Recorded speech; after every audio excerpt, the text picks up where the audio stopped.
안녕하세요. 환자분들의 구강 건강을 위해서 최선을 다하는 서울 라이프치과 원장 김신근입니다. 오늘은 신경치료, 의학 용어로는 근관치료에 대해서 이야기 나눠보도록 하겠습니다.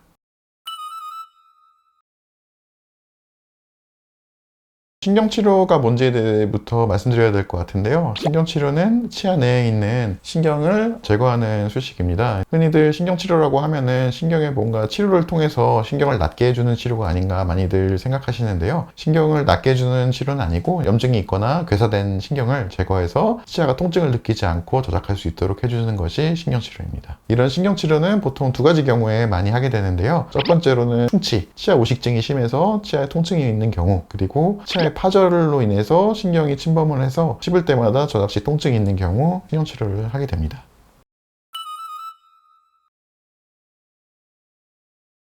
치아 파절로 인해서 신경치료를 하셨던 환자분 케이스인데요. 기존에 크라운 하셨던 치아에 치근에 파절이 있어서 뿌리 끝에 검은색으로 이렇게 둥그렇게 염증이 잡혀있는 케이스입니다. 이런 근관치료는 환자분의 보철을 먼저 제거하는 과정부터 시작했고요. 환자분의 보철을 제거하고 내부로의 이제 신경관까지의 충분하게 길이를 파악하고 측정해주는 단계를 거치게 되고, 측정을 통해서 뿌리 끝까지 충분히 염증이 제거될 수 있도록 소독과 제거 과정을 여러 번 거치고 난 후에 안에 있는 신경이 다시 재감염을 막기 위해서 인공 재료를 써가지고 치아 안쪽을 이렇게 하얗게 막아주게 됩니다. 이렇게 막아주고 난 다음에는 다시 이제 이 치아에 사용할 수 있도록 보철로 수복해주게 되는 그런 단계로 진행되게 되겠습니다.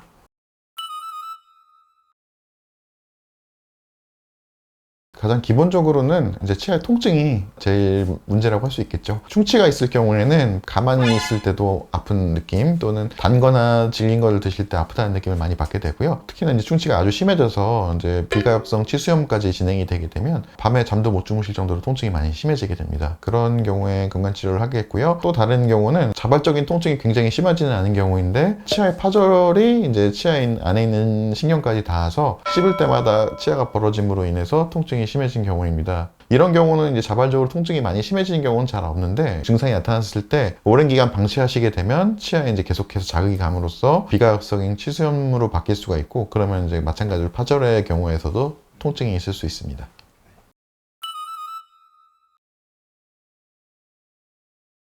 신경치료까지 가지 않으려면 미리미리 치과에 오시는 게 제일 좋은데요. 충치도 마찬가지로 본인이 인지를 하셨을 때 그냥 놔두실 게 아니라 빠르게 오셔서 치료를 받으시면 신경치료까지 가는 경우를 막을 수가 있고요. 파절도 마찬가지로 씹을 때 약간 시큰하다는 느낌을 받았을 때 괜찮아지겠지라고 놔두시는 게 아니라, 그런 증상이 계속해서 반복되고 빈도가 높아진다고 싶으시면 빠르게 오시는 게 좋습니다. 미리 막았을 때 신경치료를 피할 수가 있겠습니다. 치아 통증은 약으로 나는 통증이 아니니까 근본적인 원인을 해결하기 전에는 없어지지 않습니다. 그래서 치과에 꼭 내원하셔서 약으로만 아니라 근본적인 원인을 치료하시기를 권유드립니다.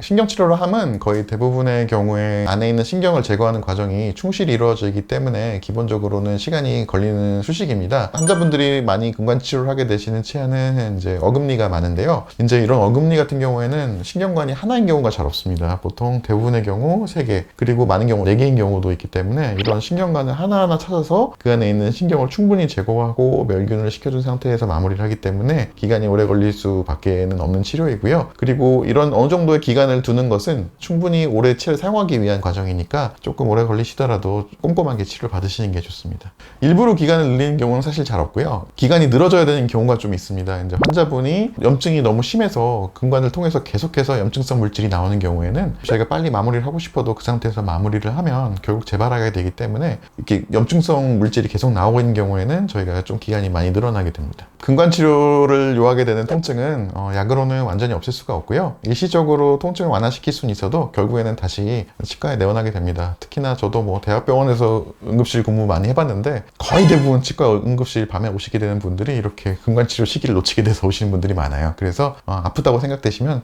빠르게 가시는 게 최고 좋습니다.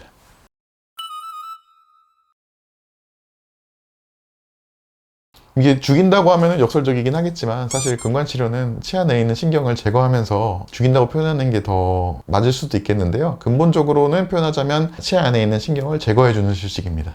근관치료 후에는 이제 보통 2단계에 걸쳐서 마무리를 하게 됩니다. 신경치료를 하기 위해서 치아에 접근했던 구멍이나 이런 것들을 밀봉해주는 코어가 있을 수가 있겠고요. 코어 상태로 물론 사용하시는 분들도 많이 있긴 한데 코어 상태로 기간이 길어질 때 특히나 어금니처럼 힘을 많이 받을 수 있는 부분은 치아가 파절되게 되는 경우가 많습니다. 이제 근관치료 후에는 치아가 소위 말하는 좀 약해질 수 있고 건조해질 수 있기 때문에 가능한 보초를 통해서 이제 바깥쪽에 파절되지 않도록 보호해주는 기능을 하는데요. 코어 이후에는 보초를 통해서 치아 바깥쪽을 보호해주는 것이 근관치료 다음의 순서라고 볼 수가 있겠습니다.